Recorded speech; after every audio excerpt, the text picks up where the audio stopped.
to do some QDPA, and when it was time to return to the school, not everyone was ready. One particular student didn't want to leave the slide. Time was running out, there was no cell phone to call for the cavalry, and all your verbal avenues of coaxing, sweet talk, bribery, and even threats were exhausted.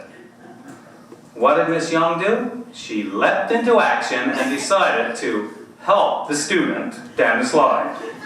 And it was a dance indeed, by all accounts. Miss Young would move one way, Buddy would move the other. A dart in the direction by Kim led him to a dart in direction in another way. But after a few attempts, via going up the stairs of the slide, and also it was one of those that's enclosed, so she went up through the tubing of that one.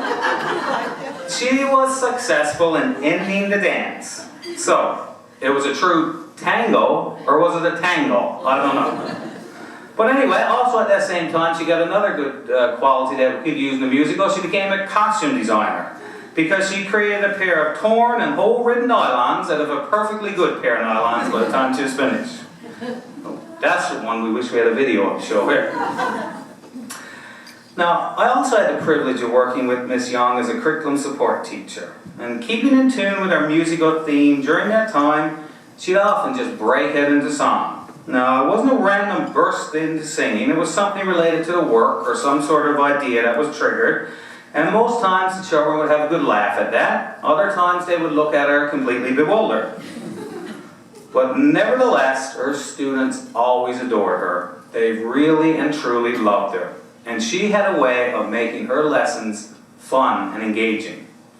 And her read-alouds. Let me tell you, if you've never had Kim Young read a children's book to you, you don't know what you're missing. It was magical. And the students were completely undivided in their attention. Actually, there's times I'd go and say, come on, Kim, read us a book. Every time she would read a book, she would take on the character's voice, and she would do multiple voices. And one of her best ones was Angela and the Baby Jesus, which had an Irish accent. And I would repeat the Baby Jesus the way that she would do it. She would often emphasize it a bit more than needed.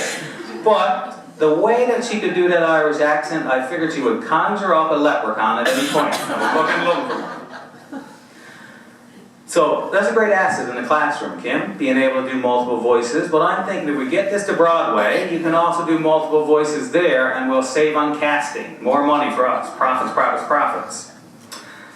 Miss Young, she finished her career as she started, teaching music in grade 3 and core French in grade 5. And this was a bit of a jump for her, but she seamlessly made it her home, and in a couple of weeks, by the time October rolled around, you wouldn't know what she was at it all her life. And the same is true of her concert productions. They were on the same caliber as Mr. Hilliard and Miss Tenson, which is no small feat. Aside from all the tireless work she does in school, she also teaches piano students in the evening, so really her life is a musical. Now, keeping on the theatrical theme, art imitates life. And in all of our lives, we have our fair shares of ups and downs. Many a time, Kim would convey to me some of her personal problems or difficulties. Now, and I'm not sure why she was at that with me, because I told her long ago that I got rid of feelings. So I don't know, she must have thought I was sympathetic. But anyway, on reflection, I think the reason that she did it, it was early morning and it was cheaper than therapy.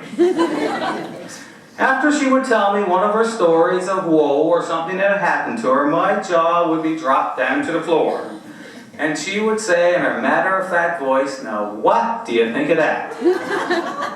And my reply, I don't know why you haven't killed someone yet. But Kim's matter-of-fact approach to dealing with problems speaks to her strength of character and her positive outlook. Where many people would be defeated, give up and quit, Kim takes it in stride. Get it? And Susan, I had that one in there before you told me about it last night. She always looks for solutions and makes the best of a situation. So when she's having a hard day, you wouldn't know that she was having a hard day unless she actually told you, which she probably would. Other than that, her shoes be clicking and her gum be clicking. But Kim, I cherish the conversations that we always used to have because they would be always full of laughter, a little bit of fun making, and highly inappropriate shenanigans, which luckily for you I didn't share tonight. But every now and then during those conversations, I would try to talk a little bit about myself, because usually it was all about her. So anytime that I get it in, I say, oh geez, I need to move to a new place or change my career, and Kim would snarl at me, you're not going anywhere. Well, Kim, I'm going to snarl back at you today. You're not going anywhere. The only place you're going is out the door, to the cabin, to a well-earned, restful, long, and healthy retirement, because Kimberly Young, you stayed right here.